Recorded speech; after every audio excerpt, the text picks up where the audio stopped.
Good morning students. आज हम पढ़ेंगे solution of quadratic equation by factorisation method. Last time मैंने आपको क्वाड्रेटिक इक्वेशन पढ़ाया था और फॉर्मेशन ऑफ क्वाड्रेटिक इक्वेशन पढ़ाया था और एक्सरसाइज 4.1 भी कंप्लीट कराई थी। और आज हम करेंगे सॉल्यूशन उन्हीं क्वाड्रेटिक इक्वेशंस की। सो देखते हैं सॉल्यूशन कैसे निकलेगी। सो स्टार्ट करते हैं। Consider the quadratic equation 2x² - 3x + 1 = 0। If we replace x by 1 on the left hand side the equation will become. So यहाँ पे बस x की वैल्यू 1 पुट करेंगे तो LHS और RHS इक्वल हो जाएगा। Let's see 2 - 3 + 1। ओके, LHS और RHS दोनों इक्वल हो जाएगा। That will be 0 = 0 means the equation we say that 1 is root of the quadratic equation. इसका मतलब क्या है, 1 जो है इस इक्वेशन को सेटिस्फाई करेगा, वो इसका एक रूट है, एक सोल्यूशन है। So this also means that 1 is a 0 of the quadratic polynomial. This 1 is a 0 and 1 is also a root and 1 is also the solution of this equation। Root हो, 0 हो या फिर सोल्यूशन हो, तीनों का मतलब सेम ही होता है क्वाड्रेटिक इक्वेशन में। हमने लास्ट टाइम पॉलिनोमियल्स पढ़ा था, उसमें भी हमने सेम चीज़ करी थी। हमें बस रूट की वैल्यू x की जगह पे रिप्लेस करनी होती थी LHS और RHS को इक्वल करने के लिए। आगे देखते हैं। In general a real number alpha is called the root of the quadratic equation this ax² + bx + c where a is not equals to 0 if a α² + b alpha + c equals to 0। Simple again वही किया है। Alpha x की जगह पे हमने alpha put कर दिया है। इस इक्वेशन में x की जगह पर हमने अल्फा पुट कर दिया तो ये वाली इक्वेशन बन गया। इससे हम कह सकते हैं x = alpha is the solution of the quadratic equation. Alpha satisfies the quadratic equation. तो x जो है हमारा सॉल्यूशन है इस इक्वेशन के लिए, x हमारा रूट भी होगा। और इसमें लास्ट जो ऑब्जर्वेशन निकल के आई है that is note that the zeros of the quadratic polynomial this one and the roots of the quadratic polynomial this one are same। यहाँ पे बस वो इतना कहना चाहता है कि root and zeros are same for the quadratic equation। Roots और जीरो सेम है, बस इतना बताना चाहते हैं। You observed in chapter 2 that a quadratic polynomial can have at most 2 zeros। ज़्यादा से ज़्यादा 2 जीरो हो सकते हैं। क्यों? क्योंकि पावर या डिग्री जो है इक्वेशन की 2 है। अगर डिग्री 3 होगी जो कि क्यूबिक इक्वेशन बन जाएगी तो सॉल्यूशंस 3 आएंगे। अभी आपको क्यूबिक नहीं पढ़ना है, सिर्फ क्वाड्रेटिक पढ़ना है। So any quadratic equation can have at most 2 roots और 2 जीरोस और 2 सॉल्यूशंस। इन क्लास 9th हमने पढ़ा था आपका फैक्टराइजेशन मेथड, हम क्लास 9th में ही पढ़ चुके हैं। That is middle term splitting. How to factorise quadratic polynomial by splitting the middle term. देखो, फैक्टराइजेशन और मिडिल टर्म स्प्लिट सेम चीज़ है। We shall use this knowledge for finding the roots of the quadratic equation. Let us see how. अब हम example number 3 करेंगे। सो देखते हैं example number 3 में क्या दिया है। Example number 3 says find the roots of the equation this one by factorisation. 2x² - 5x + 3 का हमें फैक्टराइजेशन से यानी कि मिडिल टर्म स्प्लिट से इसका सॉल्यूशन निकालना है। सो एग्जाम्पल नंबर 3 देखते हैं। 2x² - 5x + 3 = 0। हमें इसके रूट्स निकालने हैं। सो हम मिडिल टर्म को स्प्लिट करेंगे 5 को। अब हम यहाँ देख सकते हैं कि जो हमारा c है, अगर इसको कंपेयर करूँ मैं क्वाड्रेटिक इक्वेशन के बेसिक फॉर्मूले से, that is ax² - bx + c = 0। ये क्वाड्रेटिक इक्वेशन है तो c की वैल्यू हम दे सकते हैं 3 है, a की वैल्यू 2 है और b की वैल्यू 5 है। ओके, सो हमें मिडिल टर्म को स्प्लिट करना है। मैं आपको सबसे आसान और बेसिक जो इसका तरीका है वही बताऊंगा, तो ध्यान से सुनना। अब हमें क्या करना है, बीच वाले टर्म को स्प्लिट करना है। तो हम क्या करते हैं, पहले a का x² का जो कांस्टेंट है यानी कि a और c को हम मल्टीप्लाई कर लेंगे। ये हर बार किसी भी क्वाड्रेटिक इक्वेशन में लग जाएगा। सो इसको तरीकों को ध्यान से सुनना। तो 3 और 2 को हम मल्टीप्लाई करेंगे, दैट विल बी 6 और 6 को हम फैक्टराइज करेंगे। 6 को फैक्टराइज करने पर क्या आएगा, 2 3 3 1। सो 2 और 3 आएगा। अब ये जो दो हमारे नंबर आए हैं इन दोनों का सम 5 के बराबर आना चाहिए, -5 के बराबर आना चाहिए क्योंकि नेगेटिव साइन है। और इन दोनों का प्रोडक्ट इन a और c के प्रोडक्ट के बराबर आना चाहिए, यानी 2 और 3 का प्रोडक्ट 2 और 3 का प्रोडक्ट सेम आएगा। लेकिन इन दोनों को सम करके हमें -5 लाना है, यानी कि -2 और -3। ये आपका हमारे जो मिडिल टर्म स्प्लिट करके जो टर्म्स आएंगी वो -2 और -3 होंगी। देखते हैं कैसे। 2x² - 5x + 3 = 0, ये हमारी इक्वेशन थी। अब मैंने मिडिल टर्म को स्प्लिट किया, अगेन मैं कैसे लूँगा, 2x² - 2x - 3x + 3 = 0। मैंने -5 को दो पार्ट्स में डिवाइड कर दिया, -2 and -3, that will also be equal to -5x। अगर मैं इन दोनों को ऐड कर दूंगा बाद में तब भी -5 आएगा, और इन दोनों को मैं मल्टीप्लाई करूंगा तो a और c के मल्टीप्लिकेशन के बराबर आएगा। ओके, नाउ अब हमें बस कुछ नहीं करना है, इन दोनों में से कॉमन उठा लेना है। 2x कॉमन आएगा इन दोनों में, सो x -2 और x -1 सॉरी, और अंदर अगर -3 कॉमन उठा लेंगे तो x -1 अगेन। सो अब इन दोनों को उठा लेते हैं, 2x -3 एंड x -1। x -1 दोनों में से हमने कॉमन निकाल लिया तो 2x -3 बचा, इक्वल्स टू 0। अब इन दोनों टर्म्स को हम इक्वल टू 0 रख देंगे, x -1 equals to 0, x will be equal to 1, ये हमारा फर्स्ट सोल्यूशन हो जाएगा। And 2x -3 equals to 0, then 2x equals to 3, x equals to 3/2, ये हमारा सेकेंड सोल्यूशन हो जाएगा। सो हमारे दोनों सोल्यूशन निकल के आ चुके हैं।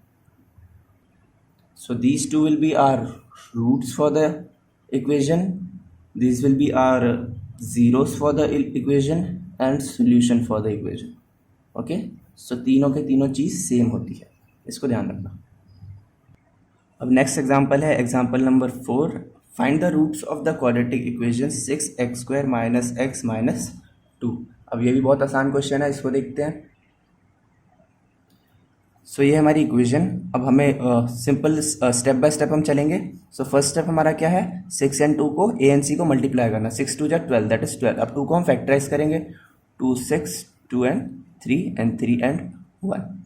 अब मैं देख सकता हूँ यहाँ पे 2 2 है और एक 3 है, 2 2 4 एंड दिस वन 3, सो 4 3 12। हमें 12 ही बनाना था क्योंकि a c को मल्टीप्लाई करके 6 एंड 2 को मल्टीप्लाई करके 12 आ रहा था। और इन दोनों का अगर मैं सम करूँगा, दैट इज, अभी दिखाता हूँ मैं कैसे सॉल्व होगा ये। 6x², 4 एंड 3 है और हमें -1 बनाना है। सो अगर मैं -4x + 3x कर दूंगा तो ये बन जाएगा। कैसे बनेगा, -4 and +3 that will be equals to -x, again -2 equals to last में इक्वल्स टू 0।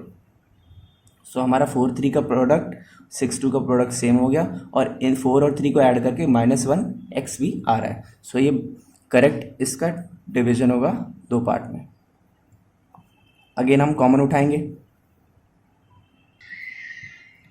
कॉमन हम कैसे लेंगे, फर्स्ट टू टर्म्स हम देखते हैं, 2x कॉमन आ रहा है हमारा। सो 2x अगर हम कॉमन लेते हैं तो 3x - 2 बनेगा, और यहाँ पे अगर मैं +1 कॉमन ले लूँ तो 3x - 2 फिर से बनेगा। सो अगर 3x - 2 दोनों में से कॉमन उठाया जाए, 3x - 2 एंड 2x + 1, ये दो हमारे टर्म्स बनेंगे इक्वल्स टू 0। अब इन दोनों को हम 0 के इक्वल इक्वेट कर लेंगे, 2x + 1 equals to 0। So x की वैल्यू क्या आ जाएगी, -1/2, एंड सेकेंड वन हम लेंगे 3x - 2 इक्वल्स टू 0, x की वैल्यू आ जाएगी 2/3। ये दो हमारे रूट्स। अगर कभी आपको डाउट हो रहा हो कि ये रूट्स हमारे सही हैं या नहीं है, तो आप इनको सिंपली इक्वेशन में पुट करके देख भी सकते हो, आंसर इक्वल टू 0 हो जाएगा। मैं एक बार एग्जांपल ये वाला चेक करके आपको दिखा देता हूँ। 6x² - x - 2 equals to 0। अब मुझे चेक करने हैं मेरे दोनों रूट्स सही है या नहीं, तो पहले मैं 2/3 को x की जगह पे पुट करूँगा, तो 6 × 2/3 का whole square -2/3 - 2 equals to 0। Square को ओपन करूँगा, 6 4 एंड 9 -2/3 - 2 इक्वल्स टू 0। इन दोनों को कट कर लेते हैं, 3 2 एंड 3 3, 8/3 - 2/3 - 2 इक्वल्स टू 0। इसके नीचे भी एलसीएम लेके 3 ले लेंगे तो ये 6 बन जाएगा, 3 से मल्टीप्लाई करेंगे ऊपर। So 8 - 2 - 6/3 equals to 0। ऊपर क्या बन गया, 8 - 8/3 equals to 0। So 0/3 equals to 0, 0 equals to 0। Therefore LHS equals to RHS। Hence prove कि ये इसका सोल्यूशन। ऐसे ही आप -1/2 को भी इसमें पुट करके चेक कर सकते हो। This is checking your equation. Next example है, find the roots of the quadratic equation 3x² - 2 √x + 2। √x को देख के घबराना नहीं है, ये क्वेश्चन भी बहुत आसान और सिमिलर वे में ही होगा। इस क्वेश्चन को थोड़ा सा अगर हम ध्यान से देखेंगे तो यहाँ पे 2 × √x है, और यहाँ पे 3 है, और इधर और 2 है। सो 3 2 = 6। ओके, अगर मैं सिंपली इसको 3x² - 6 √x -6 √x प्लस 2 कर दूँ तो √x into √x will be equal to √6 into √6 will be equal to 6 and 3 into 2 that also will be equals to 6। So हमारी जो कंडीशन होती थी कि पहले ए और सी को मल्टीप्लाई करके 6 आ रहा है और बाद में अंदर स्प्लिट करने के बाद भी 6 आ रहा है, वो पहली कंडीशन सही से हो गई है। अब हमें कॉमन निकालना है। अब हम पहली टर्म को देखते हैं, 3x² है। अब मुझे पता है कि √3 into √3 will be equal to 3। So मैं क्या करता हूँ, इस 3 में से एक √3 बाहर निकाल लेता हूँ और यहाँ पे दोनों में एक x कॉमन है, उस x को भी बाहर निकाल लेता हूँ। तो अंदर क्या बचेगा, √3 और इसका एक x माइनस यहाँ से √3 बाहर निकाल लिया तो बचेगा √2। ओके, अब यहाँ पे क्या कॉमन होगा, अगेन मैं देख सकता हूँ यहाँ पे 2 दिया है। So √2 into √2 equals to 2, √2 into √2 equals to 2। So इधर से मैं एक √2 कॉमन निकाल लेता हूँ, √2। ओके,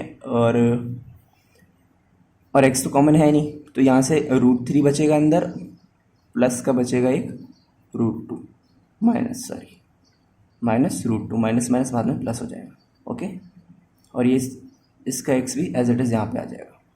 सो अब यहाँ पे कॉमन निकलेगा √3x माइनस √2 और फिर से √3x माइनस √2 इक्वल्स टू 0।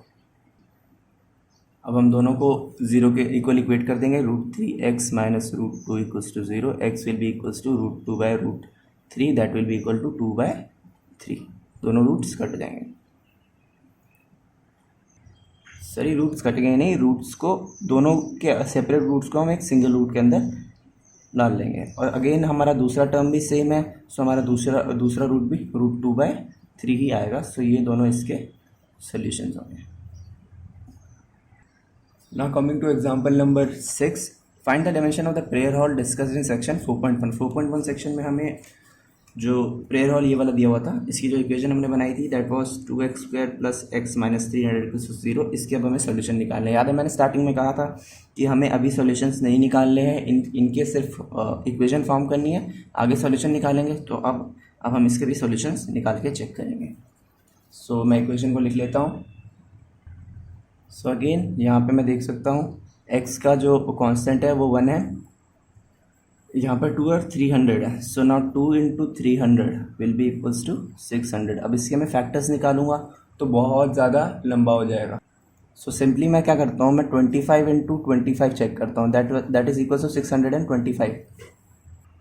अब अगर मैं थोड़ा सा और ध्यान लगाऊँ, अगर मैं 25 इंटू 24 को एक बार हिट एंड ट्रायल से चेक करके देखूँ तो क्या आता है, 25 और 24 को मल्टीप्लाई करके 24 to the 8 and 10 that is 150।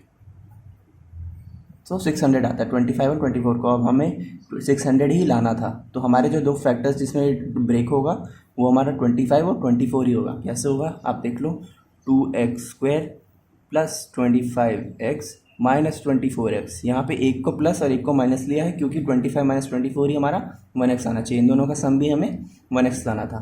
Minus 300 equals to 0। अब अगर मैं थोड़ा सा ध्यान दूंगा कि ये एक इवन टर्म है, ये ऑड टर्म है, तो कॉमन लेने में दिक्कत होगी, इसीलिए मैं इन दोनों की पोजीशंस एक्सचेंज कर देता हूँ।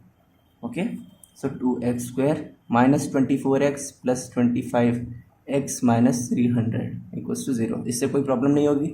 अगेन माइनस है और प्लस है तो प्लस एक्स ही बचेगा ऐड करने के बाद भी। सो पोजीशन चेंज करने से कोई प्रॉब्लम नहीं होती। अब इन दोनों में कॉमन लूँगा 2x, that will be equal to x minus 12, again plus 25 common लेंगे तो बचेगा x माइनस 25 300 बार, सॉरी यहाँ पे 24 आएगा और 25 यहाँ पे भी 24 बचेगा equals to 0। Not x minus 24 common ये दोनों एंड 2x प्लस 25 बचेगा इक्वल्स टू 0। अब इन दोनों को मैं 0 के इक्वल इक्वेट कर लेता हूँ। x will be equal to 24, ये हमारा फर्स्ट सोल्यूशन हो जाएगा। एंड सेकेंड सोल्यूशन क्या होगा, 2x प्लस 25 इक्वल्स टू 0। इस वाले को भी 0 के इक्वल इक्वेट किया, so x will be equals to minus का 25/2, ये हमारा सेकंड 0 हो जाएगा। अगर आपको याद होगा x की वैल्यू जो थी यहाँ पे वो हमारे ब्रेथ के इक्वल थी। सो ब्रेथ, लेंथ, ब्रेथ, एरिया कभी भी नेगेटिव नहीं होते। सो ये वाला रूट जो है वो कैंसिल आउट हो जाएगा, एक्स की वैल्यू हमारी 24 होगी। इसको 24 को आप इक्वेशन में पुट करोगे तो सेटिस्फाई करेगा। सो फैक्टराइजेशन के हमारे सारे एग्जांपल्स कंप्लीट हो चुके हैं। अब हमारी एक्सरसाइज आ गई है, एक्सरसाइज 4.2। अब हम सारे क्वेश्चन 4.2 के कंप्लीट करेंगे इसी वीडियो में। सो फर्स्ट क्वेश्चन हमारा कहता है find the roots of the following quadratic equation by factorisation method. Simply factorize करके इसके सॉल्यूशंस निकालने हैं। अब मैं देख सकता हूँ यहाँ पे जो कांस्टेंट है 1 है और यहाँ 10 है। So 1 and 10 that is equals to 10। अब 10 को मैं फैक्टराइज करूँगा 2 5 5 1। सो 5 और 2 मेरे दो फैक्टर्स निकल के आते हैं और मुझे इन दोनों का सम जो है वो 3 के बराबर लाना है। प्रोडक्ट तो इनका 10 के बराबर ऑलरेडी आ चुका है। सो क्या होगा, x square minus 5x plus 2x minus 10 equals to 0। Again मैं दोनों की पोजीशन शिफ्ट कर लूँ, मेरे को कोई प्रॉब्लम नहीं होगी।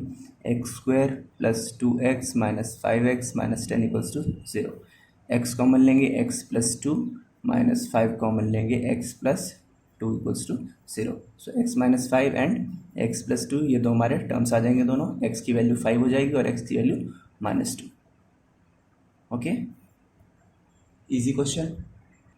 अगर किसी को ये डाउट हो रहा हो कि ये मैंने पोजीशन दोनों की क्यों चेंज करी, तो बिना चेंज किए भी आप कर सकते हो, उसमें कोई प्रॉब्लम नहीं होगी। मैं यहाँ पे करके दिखा देता हूँ। कॉमन कैसे लेंगे, इसी वाले में x कॉमन लेंगे, x माइनस 5 प्लस 2 कॉमन लेंगे, x माइनस 5। तो ऐसे भी हमारे दो टर्म्स जो आएंगे x plus 2 and x plus 5 ही आएंगे। x माइनस 5 सॉरी, x की वैल्यू 5 एंड x की वैल्यू माइनस 2, ये दो हमारे सोल्यूशन आएंगे। यहाँ पे भी सेम आ रहे हैं, यहाँ पे भी सेम आ रहे हैं। अगर हम चेंज ना करें तब भी चलेगा, बट कभी कभी ज़रूरत होती है हमें चेंज करने की, क्योंकि ऑड इवेंट्स में थोड़ा सा कॉमन लेने में डिफिकल्ट हो जाता है। तो दोनों इवेंट्स और दोनों 5 और 10 दोनों सेम मल्टीपल में है, तो इसीलिए इसको हम रोटेट कर लेते हैं ताकि कॉमन लेना आसान हो जाए। नेक्स्ट क्वेश्चन है 2x square plus x minus 6। 2x square plus x minus 6 equals to 0। Again first and last term को दोनों को मल्टीप्लाई करेंगे, 6 to 12। 12 का हम निकालेंगे factors, that is 2 6 and 2 3 3 1। So 4 and 3। अब अगेन हमें इन दोनों का सम करके 1 लाना है। So 2x square plus 4x minus 3x minus 6 equals to 0। 2 and 2 को मल्टीप्लाई करके 4 ले लिया और दूसरा टर्म ये ले लिया, 3 ले लिया। 4 and 3 1 आएगा। ओके, अब इन दोनों में कॉमन उठा लेते हैं 2x, x प्लस 2, यहाँ कॉमन लेंगे minus 3, x plus 2 equals to 0। So 2x minus 3 and x plus 2 ये दो हमारे टर्म्स आ जाएंगी इक्वल्स टू 0। x की वैल्यू आएगी माइनस 2 और x की वैल्यू इधर आएगी 3/2। ये दो हमारे रूट्स आ गए। Now third equation is given as √2x square plus 7x plus 5√2। Book से देखना चाहो तो आप बुक में भी देख सकते हो अपनी।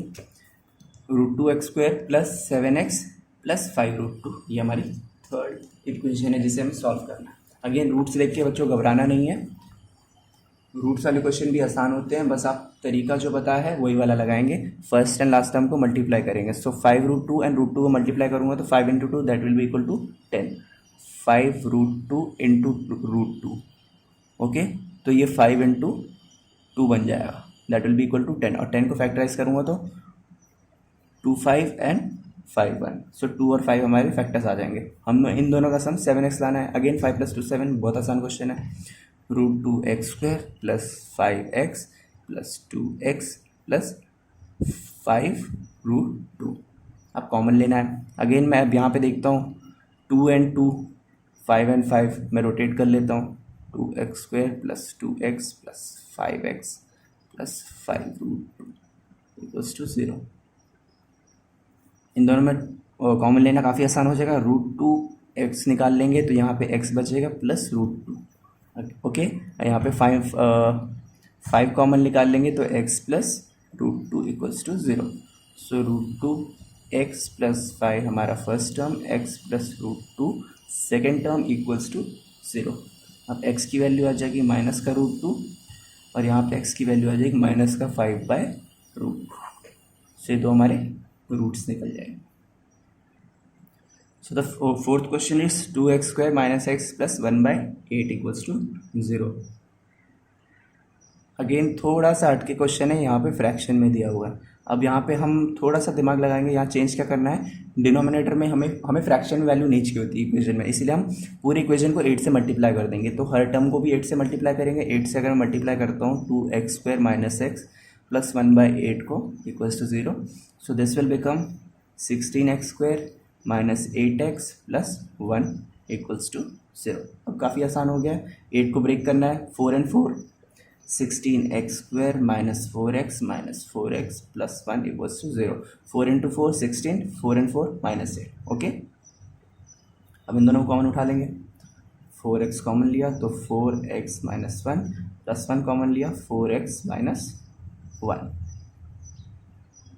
सॉरी -1 कॉमन आएगा, सो 4x - 1। अगेन 4x - 1, दोनों ही टर्म्स हमारी सेम आ रही है, सो इसका सोल्यूशन होगा x equals to 1/4 and 1/4 for the same equals to 0। दोनों को 0 से इक्वेट करेंगे तो दोनों की सेम रूट्स आएंगे। ऐसा हम एग्जाम्पल में कर चुके हैं पहले भी।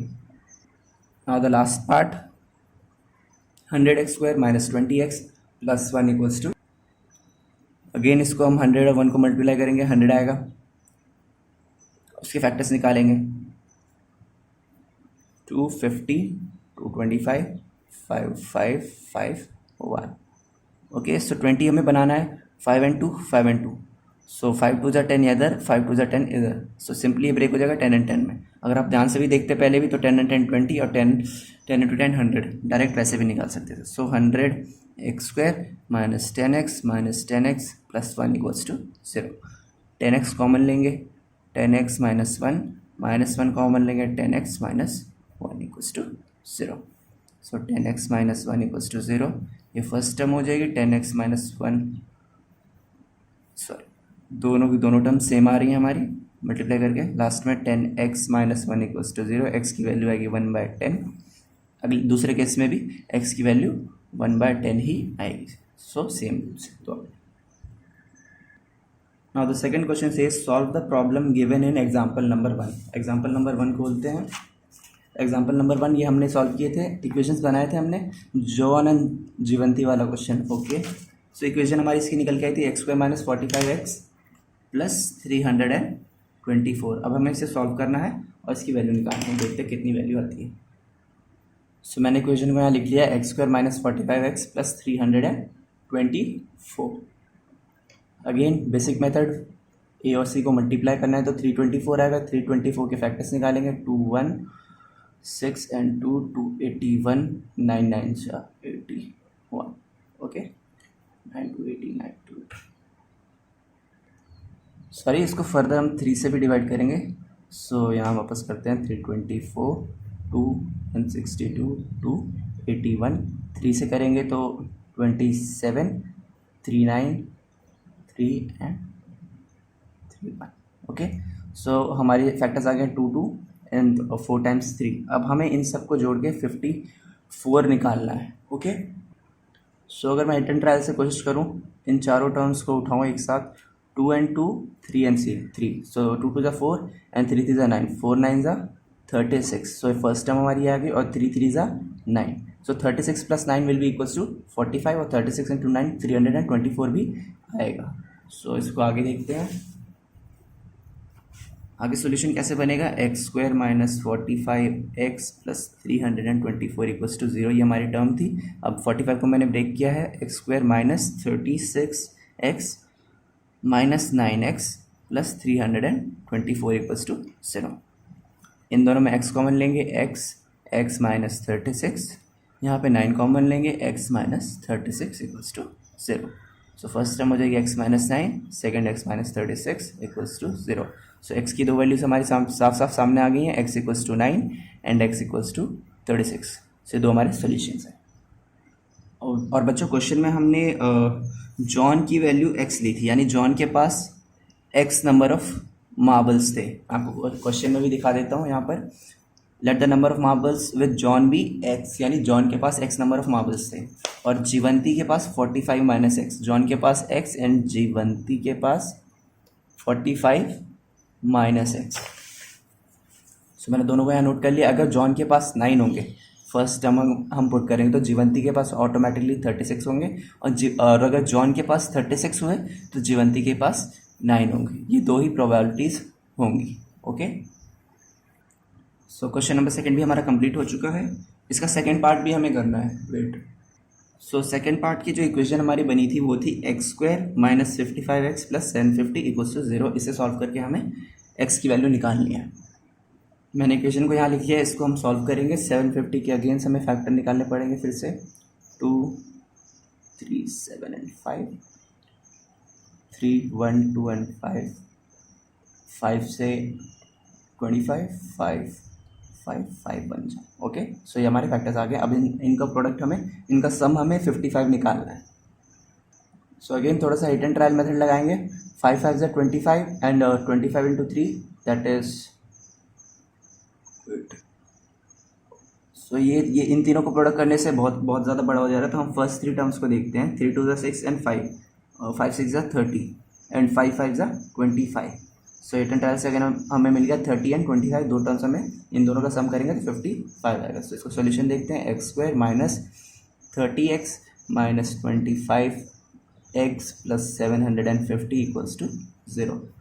कॉमन लेंगे, x common, x minus 30 minus 25 common, x minus 30 equals to 0। x minus 25 first term बन जाएगी, x माइनस 30 सेकेंड टर्म बन जाएगी। x की value 25 first solution, x minus 30 equals to second solution, x equals to 30 is second solution. वापस question में देखते हैं। हमने नंबर ऑफ टॉयज x लिए थे और जो cost of production of each toy थी वो 55 माइनस x थी।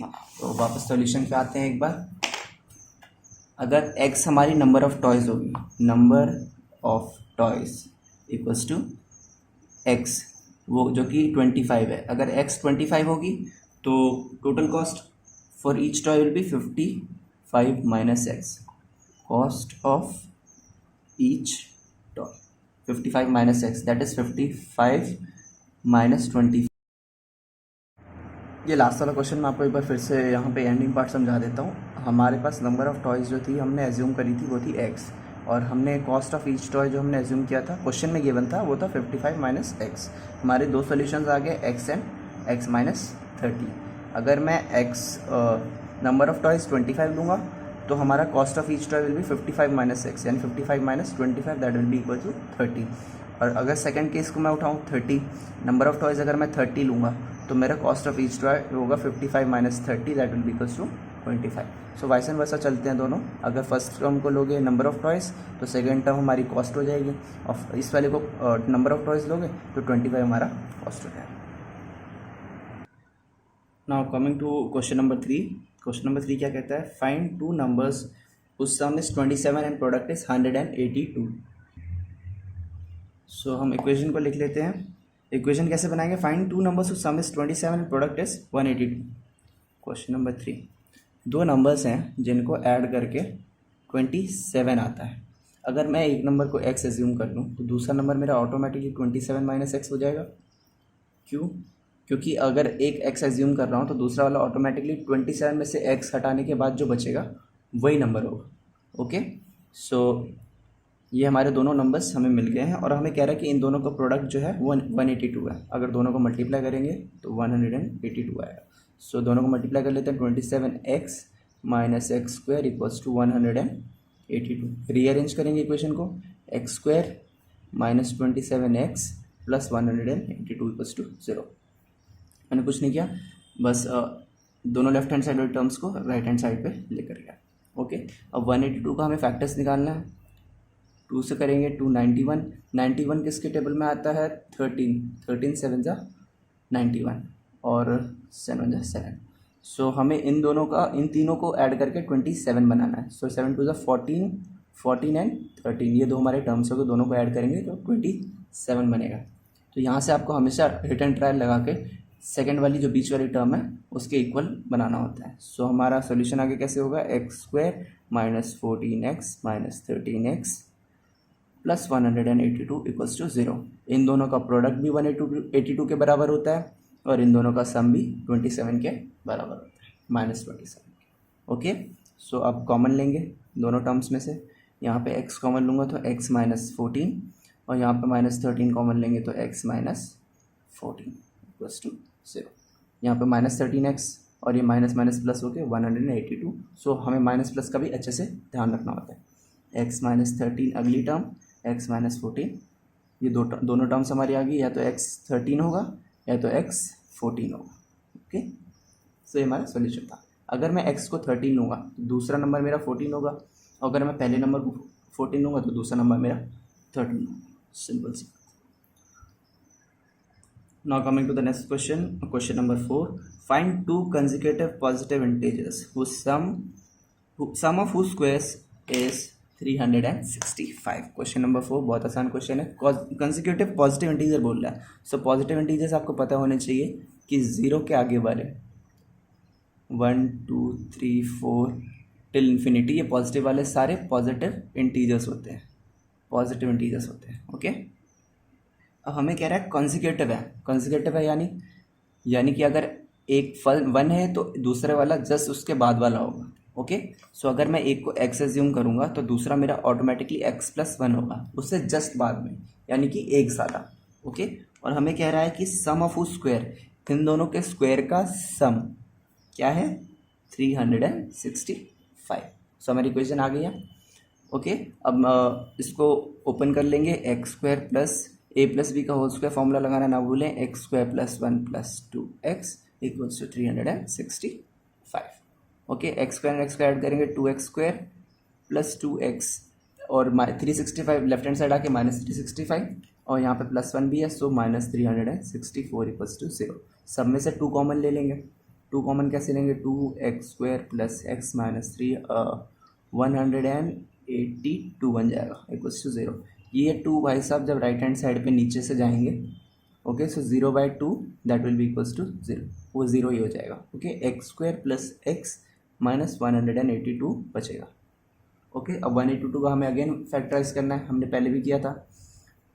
291 किसके टेबल में आता है, 7 से करें तो 7 1 and 3 13 and 1। ओके, 7 2 14 एंड 13 दो हमारे फैक्टर्स होंगे।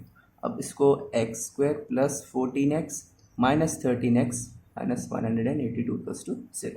14x minus 13x equals to x और 14 13 को मल्टीप्लाई करके 182 भी आ जाएगा। ओके, अब इन दोनों में से कॉमन निकाल लेंगे x प्लस 14 और यहाँ पे कॉमन क्या निकालेंगे 13, x प्लस 14 बचेगा अंदर। ओके, सो x माइनस 13 हमारा फर्स्ट सोल्यूशन, x प्लस 14 हमारा दूसरा सोल्यूशन। ओके, सो x की वैल्यू 13 आएगी और x की वैल्यू माइनस 14 आएगी। पॉजिटिव इंटीजर्स कहा था हमें, पॉजिटिव इंटीजर यानी माइनस 14 नहीं होगा, प्लस 13 वाला ही सही होगा। ओके, सो हमारे दोनों नंबर्स 13 होंगे और 14 होंगे। Okay, now coming to question number 5, the altitude of right triangle is 7 centimetre less than its base. If the hypotenuse is 13 centimetre, find the other 2 sides. ऐसे क्वेश्चन को हमेशा डायग्राम से सॉल्व करना शुरू करें। सो हमें क्वेश्चन कहता है एक ट्राइंगल है। Okay, the altitude of the right triangle है यानी कि एक साइड 90 डिग्री होगी। इस altitude is 7 centimetre less than its base. ये बेस है, ये हाइपोटेनस है और ये हाइट है या फिर लेंथ कह लो। ओके, सो हमें कहता है altitude is 7 less than the base. So length क्या है 7 लेस देन है बेस से। ओके, सो क्वेश्चन हमें कहता है कि एक राइट एंगल ट्राइंगल है, हाइपोटेनस हमें 13 गिवन है और बेस जो हमारा एल्टीट्यूड है ये वाली हाइट है, ये एल्टीट्यूड क्या है बेस में से 7 सेंटीमीटर लेस है। अगर बेस में x एज्यूम कर लूँ तो एल्टीट्यूड x में से 7 कम होगा। 7 centimetre less then the base बोला गया है, तो बेस से -7 करेंगे तो हमारा एल्टीट्यूड आ जाएगा। और हमें अब कह रहा है कि दोनों साइड्स a और b हमें निकालने हैं। अब हमें सिंपली ट्राइंगल का एक फॉर्मूला पता है, पाइथागोरस थ्योरम हमें पता है। सो हम पाइथागोरस थ्योरम लगाएंगे, सम ऑफ द 2 साइड्स, इनके स्क्वायर ऐड करने पे 13 का स्क्वायर बनेगा। सो x का स्क्वायर प्लस x माइनस 7 का स्क्वायर इक्वल्स टू 13 का स्क्वायर। ओके, यहाँ पे सिंपल पाइथागोरस थ्योरम लगाइए।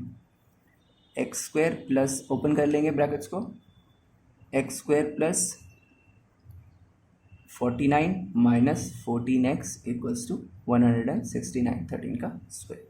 सो x square x square add up होगा, 2x square minus 14x minus 169 plus 49, इन दोनों को सॉल्व कर लेंगे। 169 49 0 to 120। Okay, so 2x square minus 14x minus 120 equals to 0। सब में से 2 कॉमन लेंगे। अगेन 2 जैसे यहाँ पे दिखे कॉमन ले लो आप।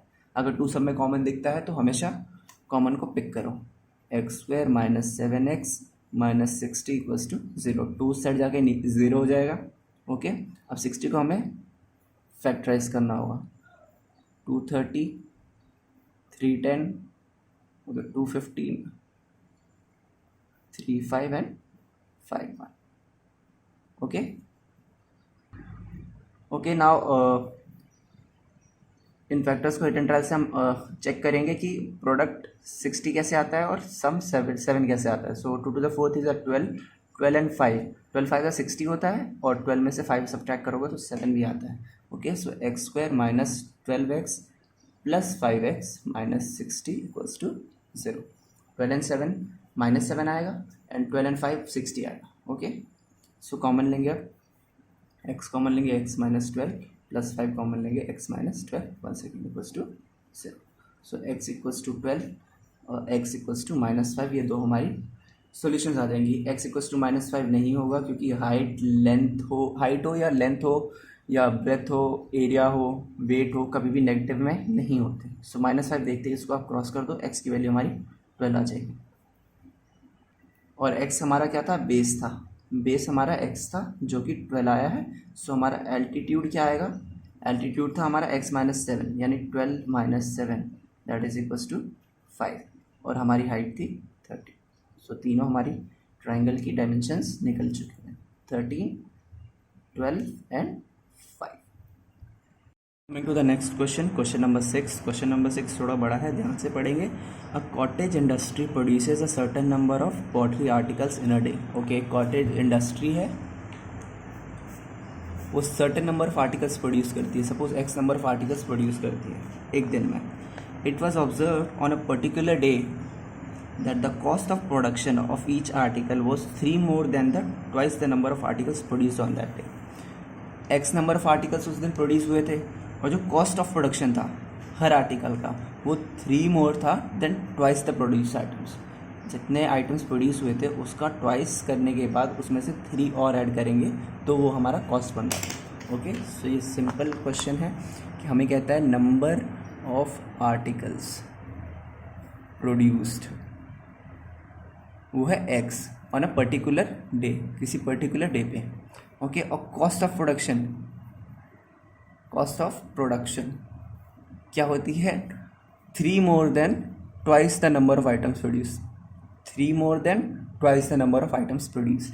देखो कोई भी इंडस्ट्री है, वो अगर कोई आइटम प्रोड्यूस करती है, सपोज कोई टॉय बनाने वाली इंडस्ट्री है, अगर वो कोई टॉय बनाती है तो उस टॉय को बनाने के लिए भी तो उसमें पैसा लगा होगा, उसमें जो आइटम मटेरियल लगा होगा उसमें उसका प्रोडक्शन का एक कॉस्ट बनता है। ओके, सो इस टॉय को बनाने के लिए कितना पैसा लगा वो हमें दिया हुआ है और कितने टॉयस बने उस दिन में वो हमें दिया हुआ है। ओके, और आगे फर्दर क्वेश्चन में कहता है if the total cost of production on that day was 90, total cost of production उस दिन पे कितनी है, total 90। Find the number of articles produced and the cost of each article. हमें नंबर ऑफ आर्टिकल्स प्रोड्यूस कितना है वो निकालना है, कॉस्ट ऑफ ईच आर्टिकल वो भी निकालना है, प्रोडक्शन। ओके, सो टोटल कितना है, 90 है। अगर मैं नंबर ऑफ आर्टिकल्स को मल्टीप्लाई करता हूँ कॉस्ट ऑफ ईच आर्टिकल से, एक्स नंबर ऑफ आर्टिकल्स बने थे और हर आर्टिकल का जो कॉस्ट ऑफ प्रोडक्शन था वो ये है। ठीक है, सो अगर उसमें 10 सॉफ्ट टॉयस बनाए, 10 सॉफ्ट टॉयस बनाए और हर सॉफ्ट टॉय की कॉस्ट है 60, सपोज करते हैं एग्जांपल के तौर पे, तो टोटल कॉस्ट ऑफ प्रोडक्शन 600 हो जाएगा। वैसे ही इस क्वेश्चन में कह रहा है कि एक्स नंबर ऑफ आर्टिकल्स बनाए हैं और हर एक की कॉस्ट जो है 2x प्लस 3 है और इन दोनों का जो प्रोडक्ट है वो क्या है, 90। ये हमारा क्वेश्चन कहता है। सो इन दोनों का प्रोडक्ट क्या है, 90। Number of articles and cost of each article. Okay, so इसको मल्टीप्लाई कर लेंगे, अगेन बहुत इजी इक्वेशन बनेगा, 2x² plus 3x minus 90 equals to 0। 90 को डायरेक्टली यहाँ ले आते हैं। ओके, अगेन कुछ कॉमन नहीं निकल रहा, 2 इंटू 90 180 हो जाएगा, 180 को हम डिवाइड करेंगे, 90 245 315 3551। ओके, सो बहुत सिंपल है। 12 एंड 15 का जो सब्ट्रैक्ट करेंगे 15 माइनस 12 तो 3x हमारा आ जाएगा। ओके, सो देखते हैं 2x² plus 15x, 3 into 5 15x minus क्या करेंगे, 2 टू द 4 3 ज़ा 12x minus 90 equals to 0। Okay, so 15 and 12 subtract करेंगे तो 3 आएगा, और 15 12 को प्रोडक्ट करेंगे तो 180 आएगा, जो कि 2 इंटू 19 होता है। ओके, सो यहाँ से कॉमन लेंगे, अगेन मैं थोड़ा सा रीअरेंज कर लूँ, 2x² minus 12x plus 15x minus 90 equals to 0। इन दोनों में से कॉमन निकालना आसान हो जाएगा। ओके, सो यहाँ पे 2x कॉमन आ रहा है, x माइनस 6 बचेगा, प्लस यहाँ पे 15 कॉमन आ रहा है, x माइनस 6 बचेगा। ओके, सो 2x प्लस 15 और यहाँ पे x minus 6 equals to 0। x की वैल्यू आ जाएगी माइनस का 15/2 और x की वैल्यू आ जाएगी 6। नेगेटिव नहीं हो सकती, again number of articles produce, यहाँ पे देखो x है, अगर कोई कंपनी नेगेटिव में कैसे आर्टिकल निकाल सकती है, सो हमारा जो फर्स्ट सॉल्यूशन है वो कट जाएगा, x इक्वल्स टू 6 होगा। सो कितने आर्टिकल्स प्रोड्यूस हुए उस दिन, equals to 6, number of articles कितने प्रोड्यूस हुए हैं, 6, और कॉस्ट क्या हो जाएगी, कॉस्ट हो जाएगी 2 into 6 plus 3 that is 15। Okay, so this will be a solution। सो इसी क्वेश्चन के साथ हमारी एक्सरसाइज 4.2 ख़त्म होती है बच्चों। और अगर आपको मेरे पढ़ाने का मेथड अच्छा लगा हो तो लाइक करें, शेयर करें जितना ज़्यादा हो सके अपने दोस्तों के साथ, और पढ़ते रहें। Thank you.